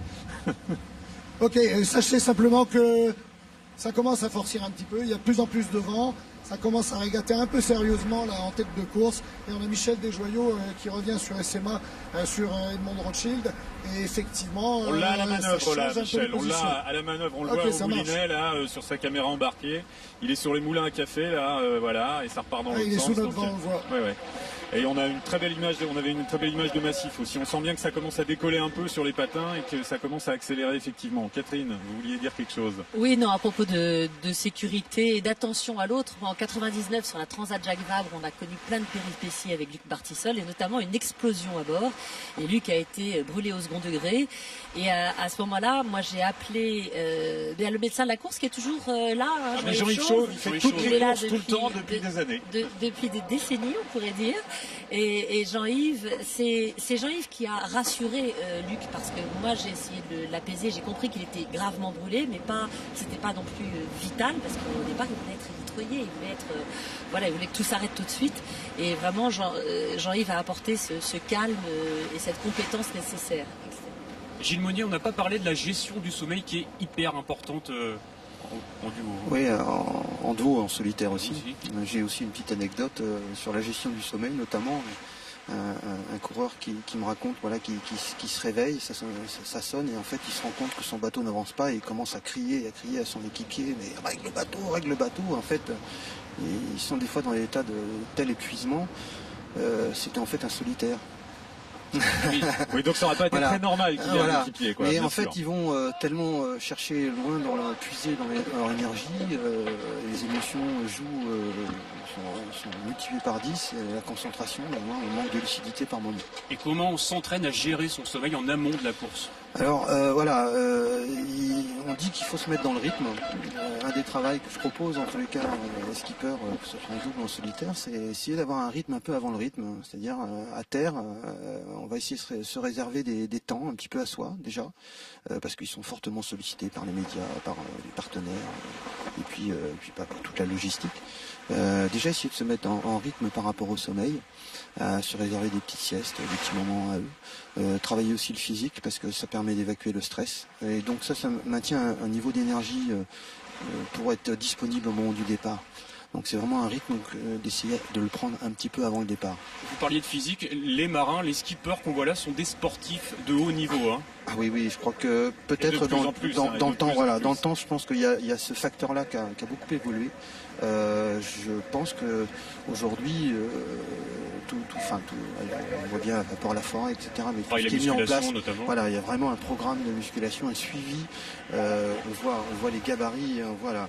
C'est étonnant de voir le physique. Moi, je trouve des marins évolués. Il y en a un qui m'étonne vraiment pour ça, c'est Vincent Rigue. À chaque fois que je le vois, j'ai l'impression qu'il a pris quelques centimètres de largeur, d'épaisseur en muscle. Charles aussi a pris, notamment sur d'autres courses, même en équipage, je crois qu'il y a vraiment cette dimension qui est la nutrition aussi. Enfin, tous les facteurs en fait maintenant sont plus optimisés peut-être qu'il y a quelques années. Catherine, vous alliez faire votre petit footing, non? Ah oui, moi j'essayais d'avoir, mais bon, je me préparais un peu toute seule. Enfin, vers la fin, j'ai eu un préparateur physique, mais j'essayais de m'entretenir. Je pense que effectivement, il y a eu une évolution dans les années 80. Les marins fumaient, se couchaient tard. Buvaient même, on peut le dire. Je dis pas qu'ils font plus la fête aujourd'hui. Il y a encore des fumeurs aussi parmi eux, mais malgré tout, c'est quand même plus les mêmes profils. On le voit chez les jeunes. C'est en général, il y a beaucoup d'ingénieurs qui viennent sur les compétitions. La fameuse génération 2.0. Gabard, là, on est en train de voir François Gabard. Le Wonderboy. François Gabard, dernier vainqueur du Vendée Globe en date. Le Wonderboy, qui était à la VHF, ça cause. Qu'est-ce qu'on fait? C'est intéressant de voir sa nacelle sur Massif. Sa cabane, Sa cabane, qui a été vraiment son lieu de vie. Et sur l'arrière, dans cette cabane, où il a une espèce de fauteuil assez confort dans lequel il va aussi dormir. Oui. Il va plus rentrer à l'intérieur pour se reposer. Vraiment, la conception de Massif est assez intéressante à voir. C'est tout ce qui est intéressant quand on peut construire son bateau, quoi. C'est sûr que là, c'était très très pratique pour lui. Il a dit ce qu'il voulait et après, tout s'est organisé autour de ce qu'il souhaitait, quoi. Oui, même sur les facultés de récupération, puisqu'en fait, les phases de sommeil, c'est 10, 15 ou 20 minutes maximum. Donc ça peut être répété. Souvent, en double, ils font plutôt une phase ou deux. Mais en fait, ce qui est aussi important, c'est à la fois les fauteuils et les installations qui sont prévues pour récupérer. Mais aussi, on travaille aussi sur les phases d'étirement. On peut toujours faire des étirements, ça améliore la récupération. On travaille aussi sur le relâchement. Et les phases de sommeil. Et si je peux me permettre de conseiller aux gens qui nous écoutent que ces conseils-là que Gilles donne sont tout à fait bons à prendre pour tout un chacun. Même pour les terriens. Vivant à terre. Moi, je sais que j'essaie quand je le peux de récupérer parce que ça facilite la vie à terre aussi. Oui, en voiture notamment. Les petits sommeils flash. Pas en voiture. Non, de s'arrêter. Oui, non, j'entends. Vous savez qu'en voiture, on décèle des phases de 5 à 7 secondes. Ouais, de micro-sommeil. Donc, il faut savoir ça. Je crois que je ne sais plus sur combien de centaines de kilomètres en moyenne, mais sur quelques centaines de kilomètres, on doit dormir 30 secondes. Quoi, voilà. Mais je travaille aussi avec des gens de l'entreprise et ils utilisent aussi ces techniques de micro-flash, de micro-sommeil et puis de micro-étirement. Parce que ça devient une nécessité dans le cadre de la récupération. Massif à l'image là-haut, dans le haut de l'image, et SMA au coude à coude avec Edmond Rothschild, donc pas mal les 4 skippers là quand même. Il y a Sébastien Josse et Charles Caudrelier en haut sur Edmond Rothschild, et puis on voit les traves du SMA de Paul Meillat et Michel Desjoyaux qui sont au coude à coude et qui se tirent la bourre comme on dit, et on voit ces falaises, ce qui nous amène, très bel enchaînement, à ces fameuses falaises d'Étretat qui vont rejoindre tout à l'heure. Il y a beaucoup de choses à dire sur les falaises d'Étretat. On parle de leur classement d'ailleurs, on en parlera tout à l'heure avec vous Elisabeth, mais on va regarder un peu l'histoire de ces falaises, de ce très très beau lieu avec cette fameuse aiguille creuse. L'Arche, l'aiguille, la manne porte. Ces joyaux, Étretat les doit à 90 millions d'années d'activité naturelle. Polies par la mer, élaguées par la gravité, elles semblent désormais avoir atteint leur plénitude esthétique. Mais les reines de la côte d'Albâtre doivent-elles, comme leurs voisines du littoral normand, redouter l'inexorable usure du temps? Pour le savoir, nous avons suivi l'un des scientifiques du Bureau de recherche géologique et minière venu ausculter les fondations de ce trésor crayeux, l'un des plus hauts de France. Ici, on est sur une crique qui est indurée, donc on est sur une crique qui est plus dure que le reste du massif, donc qui nous protège la falaise de l'érosion marine. Donc c'est plutôt positif pour la stabilité de la falaise. Ici, on est sur les vitesses de recul les plus faibles de Haute-Normandie. On est sur de l'ordre de 10 cm par an en moyenne. Des pieds de falaise robustes sur lesquels se sont formées ces arches si singulières et si chères aux visiteurs. Chaque année, ils sont près de 2 millions à venir admirer les lieux. Une fréquentation flatteuse mais périlleuse pour la commune et ses 1400 habitants.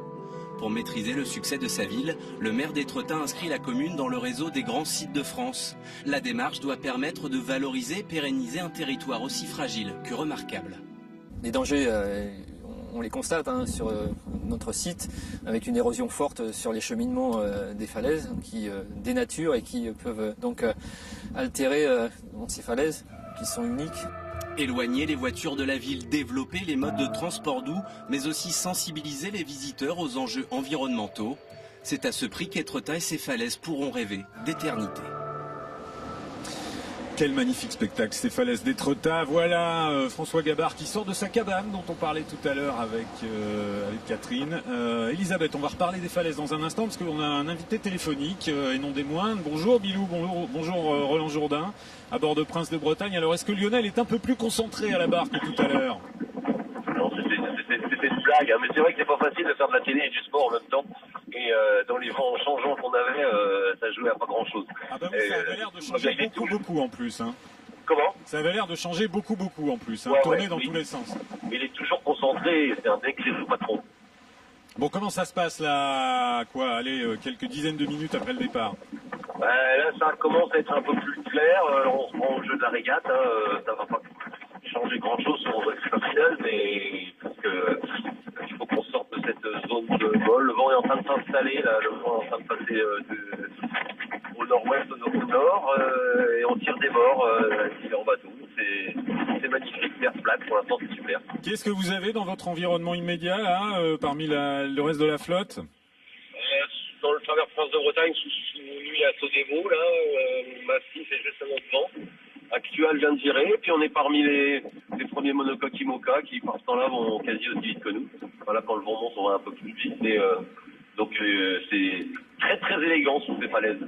Oui, on vient d'en parler des falaises, on va en reparler dans un instant. Vous êtes à combien de la bouée d'Antifer, là, à peu près? On est à combien de la bouée? On doit être à... Attendez, je vais vous dire ça, parce que ma mémoire flanche, donc en ce moment, on est à 7000 de la bouée. D'accord, très bien. Eh ben, écoutez, on essaiera peut-être de vous rappeler tout à l'heure. On vous laisse tranquille à bord. Barré pour Lionel, manœuvré pour vous. Et puis on essaye de vous rappeler tout à l'heure. Merci beaucoup, Roland. Merci à vous, à plus tard. C'est génial, hein, techniquement ça marche super bien. À plus tard, à plus tard, d'accord. Elisabeth, quel bel endroit, ces falaises d'Étretat, chargées d'histoire, avec Arsène Lupin là qui nous observe un peu. Enfin, il y a beaucoup de fantasmes autour de cette aiguille creuse. Hein. Évidemment, il y a Arsène Lupin, évidemment. Je pense moi plus particulièrement à Monet. Excusez-moi, je suis conservateur de musée, donc la peinture m'intéresse fortement. Oui, c'est quand même peut-être Claude Monet qui a fait connaître au monde entier ces falaises tout à fait exceptionnelles, grâce aussi essentielles, elles sont classées aujourd'hui, c'est absolument normal. Vous savez qu'Impression au soleil levant, c'est un tableau qui a été peint au Havre. C'est lui qui a donné son nom à ce grand mouvement de peinture qu'est l'impressionnisme. C'est très important en Normandie, il y a un grand festival Normandie impressionniste. Un grand festival Normandie impressionniste, et la deuxième collection de France sur l'impressionnisme est au Havre. Après Orsay, c'est le musée du Havre qui possède le plus de tableaux impressionnistes. Et c'est en particulier grâce aux négociants du Havre et grâce aux négociants en café que ces belles collections existent. Les négociants en café ont été extrêmement généreux avec la ville, ont aidé à constituer tous ces grands ensembles pour tous les musées du Havre. Et aujourd'hui, il faut avoir une pensée pour ces gens si généreux. Alors, Grégory, vous souhaitiez venir avec Catherine sur un sujet qui lui tient beaucoup à cœur. Ce sont les océans, bien évidemment, puisqu'ils représentent 71% de la surface de la planète, et pourtant on les connaît peu. Pourquoi ? On les connaît peu, c'est une bonne question, parce qu'on n'a jamais, peut-être, on a attendu longtemps avant de mettre des moyens pour leur connaissance, parce que les connaître, ça suppose d'avoir des bateaux, des sous-marins, etc. Et qu'à une époque, il fallait de vraies volontés. Et il faut savoir que l'IFREMER, qui est un institut français de la recherche, qui est aujourd'hui le descendant du CNEXO, ça a été une volonté à l'époque du général de Gaulle, vraiment. Donc il faut une volonté politique pour bien connaître les océans et pour avoir envie de les protéger. Et c'est le cas aujourd'hui.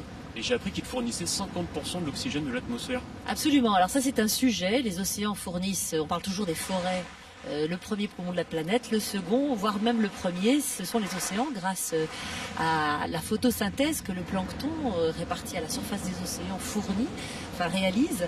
Eh bien, ça fournit 50% de l'oxygène de l'atmosphère et ça capte, les océans captent 25% de nos émissions de gaz à effet de serre.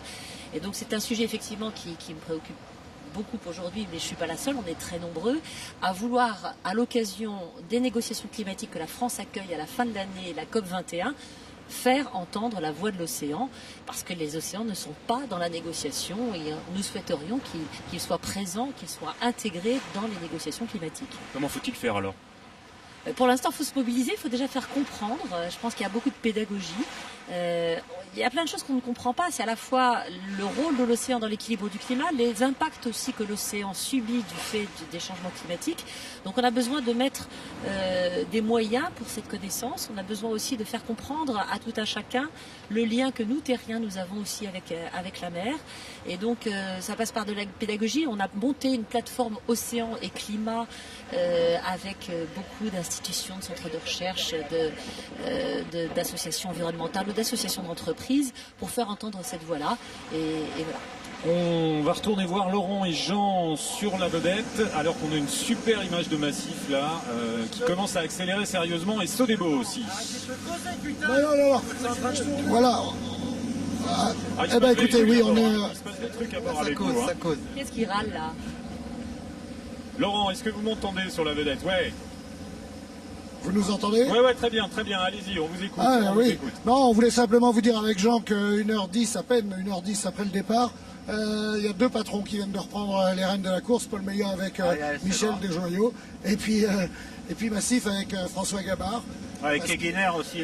Oui, et Keguiner, effectivement, il y en a Eliès qui est derrière. Un peu sous le vent. Là, le vent est monté d'un cran, et effectivement, ça a régaté sec. On a vu que SMA, qui n'a pas les foils, était un peu avantagé.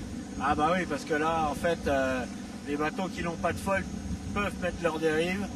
Et donc, dans ces temps-là, dans ces petits temps-là, au près, ils ont un réel avantage. Et on l'a bien vu par rapport à Gitana, où Michel Desjoyaux et Paul Meillat ont littéralement sorti Gitana. Là, on a une image, effectivement, on voyait Keguiner à l'instant de Yann Eliès et Charlie, le local de l'étape, le skipper Avray, le jeune skipper Avray. On voit effectivement que la dérive est en place. Alors là, on ne vous a pas entendu. Si, la dérive, on parlait des dérives, comme sur SMA qu'on voit derrière nous, on voit que la dérive est bien enfoncée. Ouais, exactement.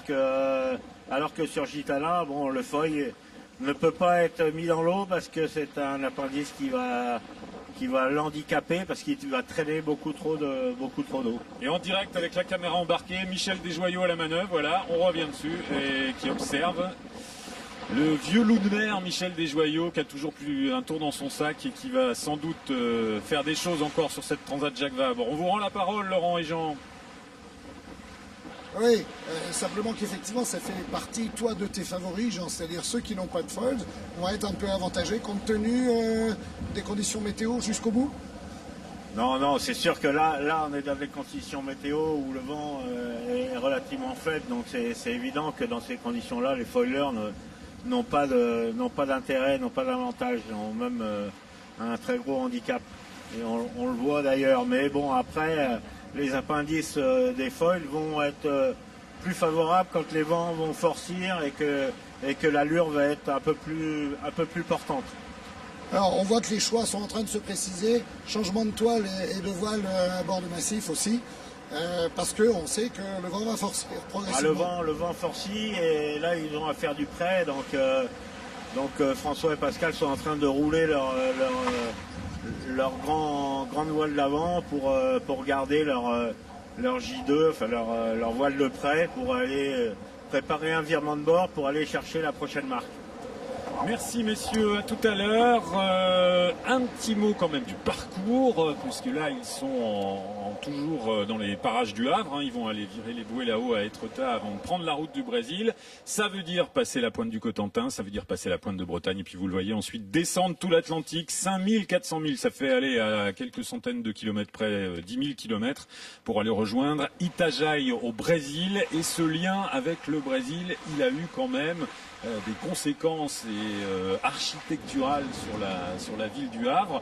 Il y a ce fameux volcan au milieu du Havre, ce bâtiment extrêmement moderne, Elisabeth, au milieu des bâtiments voulus par l'architecte Auguste Perret, l'architecte de la reconstruction.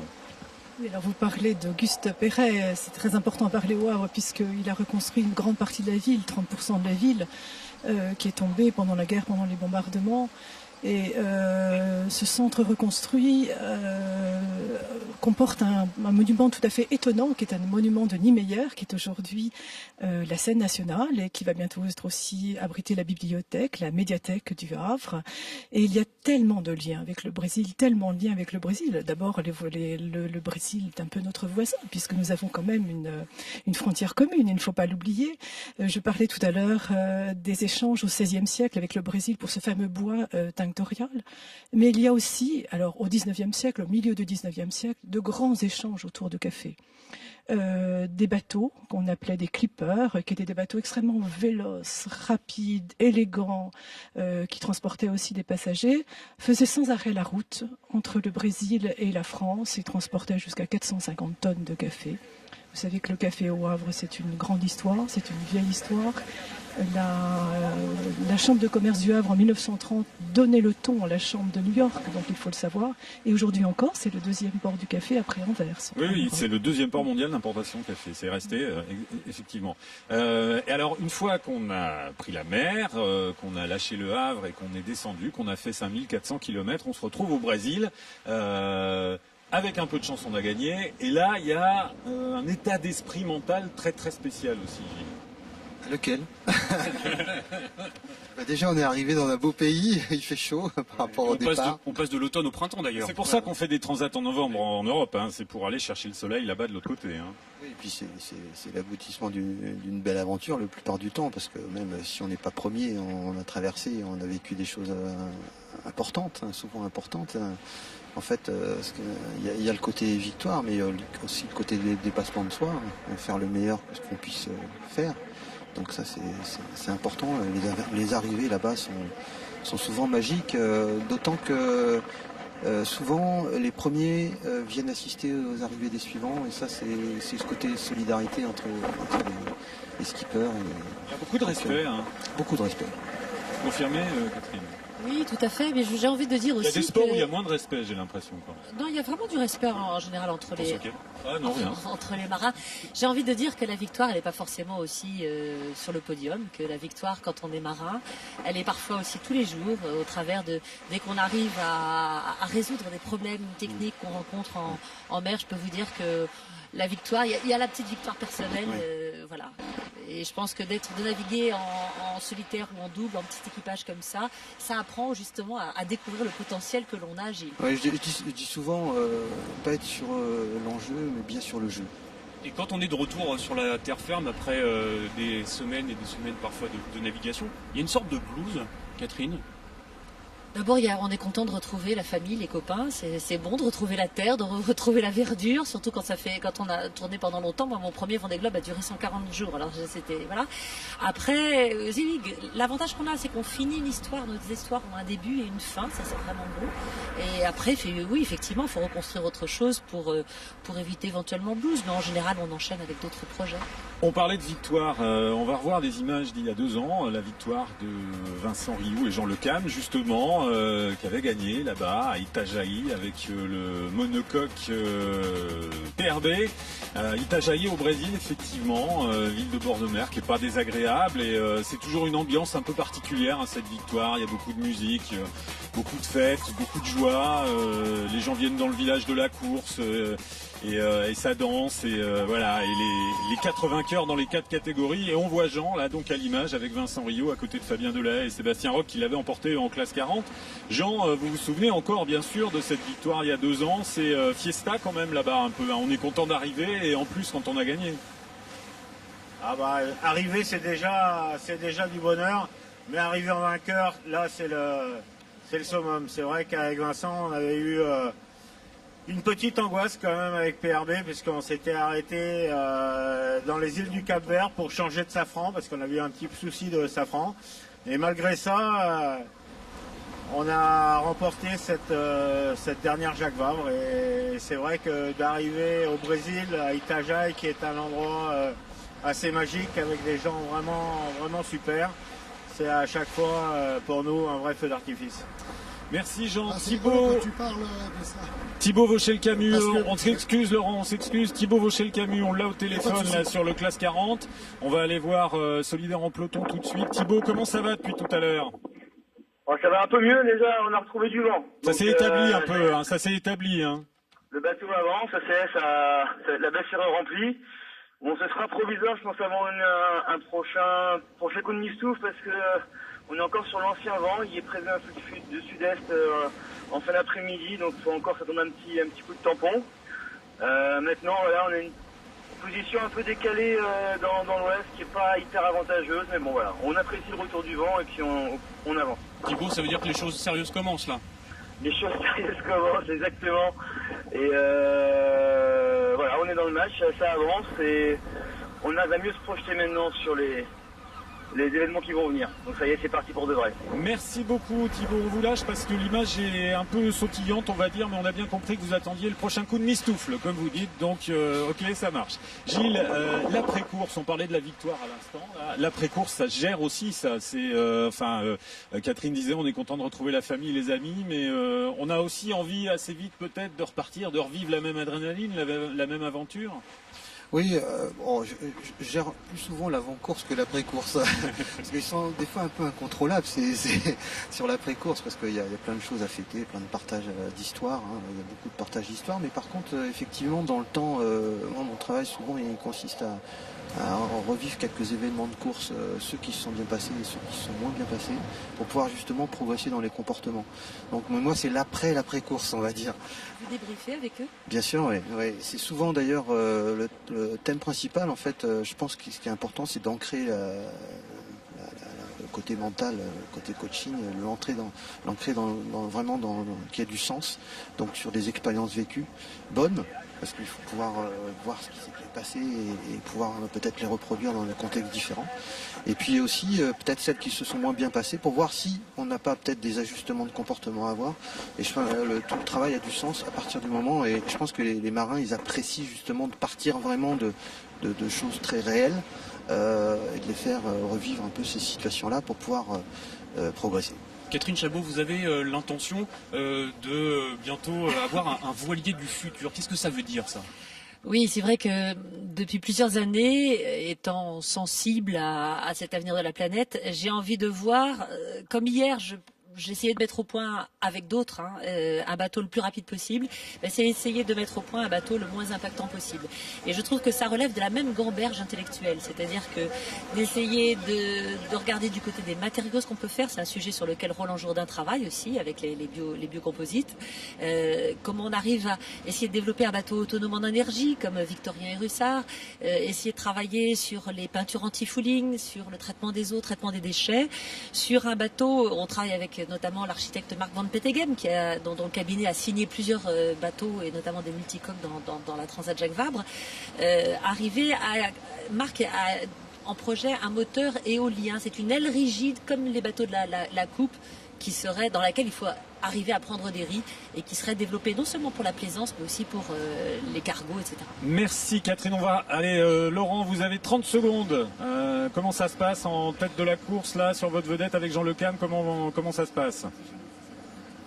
Écoutez, là on est en train d'admirer un bord à la côte parce que d'abord l'image est très belle et puis Jean, c'est la bagarre de Yann qui ne cède rien sous la pression de Michel Desjoyaux et qui essaye de garder aussi la tête en IMOCA. Voilà, c'est clair que là il y a une bagarre donc avec Mures, Matmut, SMA et Kekiners qui est tout à la côte, mais il va forcément virer à un moment ou un autre parce que là, que du boulot, je pense que les fonds vont remonter et donc il va falloir qu'il se dégage pour repartir en tribord à mur et là on va assister donc à l'issue du croisement. Merci beaucoup Jean, merci Laurent, merci à tous les deux. Salut, on n'a plus le temps. On n'a plus le temps, désolé messieurs, mais on a bien compris qu'il y a une grosse bagarre en tête de la course. Merci beaucoup Catherine d'être venue nous voir. Merci Elisabeth Leprêtre de nous avoir parlé de tous ces beaux endroits du Havre et d'alentour. Merci Gilles Monnier de nous avoir fait rentrer dans la tête des concurrents et des skippers. Merci à toutes les équipes techniques qui ont travaillé sur cette émission. Il y avait beaucoup de monde, ça s'est bien passé. On a eu un temps magnifique aujourd'hui, donc on est très heureux. Merci à tous de nous avoir aidés pour cette émission. Merci Grégory, salut, on suivra la Transat évidemment. Et on dit bon vent. Et on dit bon vent à tous. Au revoir, merci de nous avoir suivis. Bon vent.